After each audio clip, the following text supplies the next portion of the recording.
Hi, it's JC at Motorcycle Superstore, and I have a set of 7/8 inch aluminum handlebars from Renthal designed for street bikes. Real common in the off-road arena, but the options for street are there as well. And you're going to find bars that look like this. There's several different bends, high, medium, low, etc., all without the crossbar. They make a Street Fighter version which does have the crossbar. If you want that functionality or that style, definitely look for that option. Now, in terms of colorways, there's black, there's gold, there's silver, there's several different varieties there as well. They're all going to feature this shot peen finish, which adds extra durability. The 7/8 diameter is the external diameter, which means they will mount to most clamp systems straight away. Also, all of your hand controls, your grips, your throttle, etc., are going to bolt straight on, so it's very simple to get these installed. Now, in terms of the left grip, you do have knurling here, which gets better adhesion. Also, one of my favorite features, the laser etching in the center. It makes getting this mounted extremely simple. You can center it up. Also, making adjustments fore and aft for a specific tune to fit your style will be much easier. We're actually going to line these up on a bike here in the studio to show you how it goes.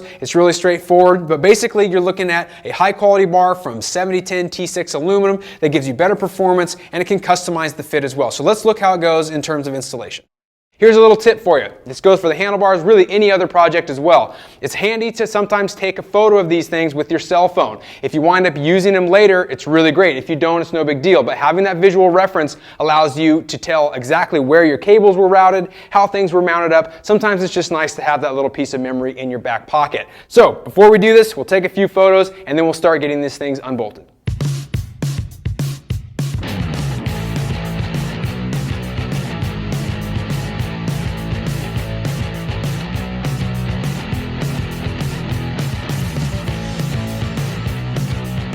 Standard zip ties are a one-time thing. Once you cinch them down, you got to cut them off. However, on the handlebar side of things, the little ties that come from the OEMs are going to be actually removable and replaceable. So there's a little pull tab here. You can pop this off and actually get these things unclipped, which means don't snip them off in the first place, and also make sure you hang on to them so you can reuse them. Obviously, if you don't, if you lose it, whatever, you can always use a standard zip tie, but those things are really cool. It makes manipulating these things a lot easier as you're doing regular maintenance.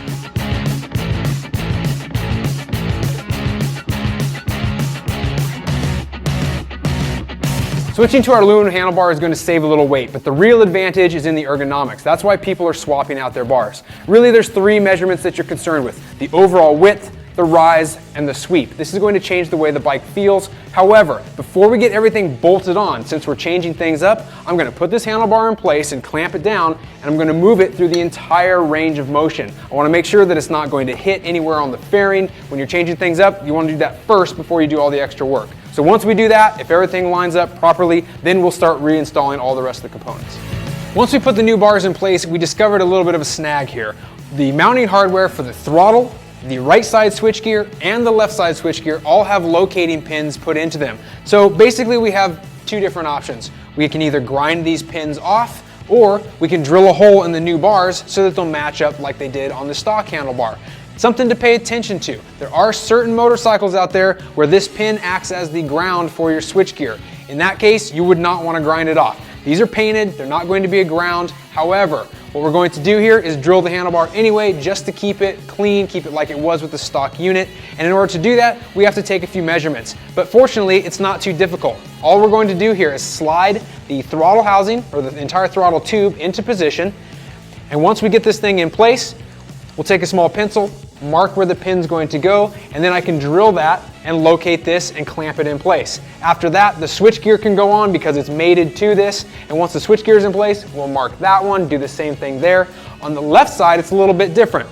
We don't necessarily have a grip in place, so the grip that we know we're going to install, I'll slide this one on, line it up the way it will be once we're all finished so the end is flush. At that point, we can put the switchgear here on the left side, mark it, do the same procedure over here. Now, it's a little bit tricky. It adds an extra step we weren't necessarily accounting for. However, it still doesn't take a whole lot of specialty tools just to drill. What you'll want to do is take your existing bars, if you are going to drill and not grind it down, and match that up.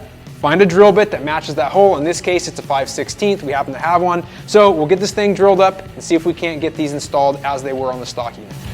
Well, that added a couple extra minutes to our job here, but a couple of things I noted along the way.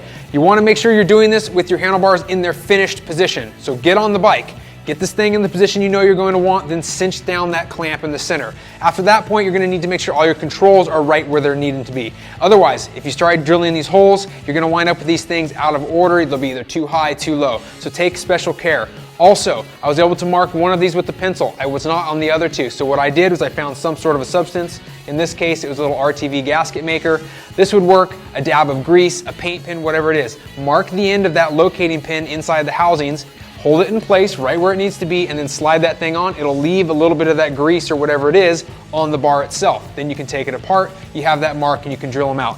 That does it for the installation on our Renthal bars. Now whether you've crashed your bike and there's damage, you need to replace them, or if you're just upgrading to the stronger, lighter version that aluminum provides, either is a valuable option. It's a pretty inexpensive upgrade.